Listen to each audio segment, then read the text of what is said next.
Article 14 talks about equality before law.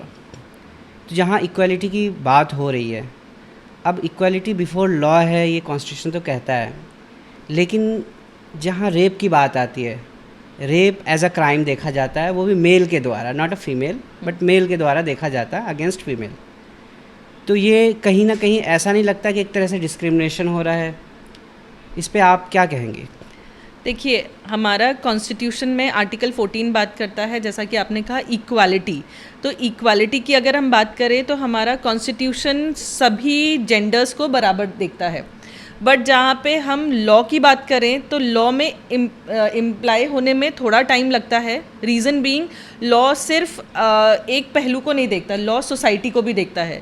तो अभी तक हमने देखा है कि जो भी रेप के केसेस हैं या जितने भी सेक्सुअल ऑफेंसेस हैं, वो फीमेल के अगेंस्ट ही किए जाते थे और होते आ रहे हैं देखा जाए तो, क्योंकि हमारे यहाँ पेट्रियार्कल सोसाइटी है और ये डीप रूटेड है हमारी कंट्री में।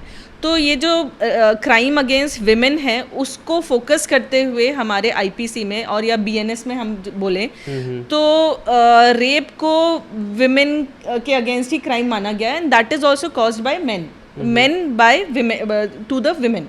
सो अब लेकिन जो जिस तरीके से क्राइम बढ़ रहा है और जिस तरीके से सोसाइटी आगे बढ़ रही है, जिस तरीके से माइंडसेट लोगों का बढ़ रहा है, तो यहाँ पे अब रेप भी मेल के साथ भी हो रहा है, थर्ड जेंडर के साथ भी हो रहा है।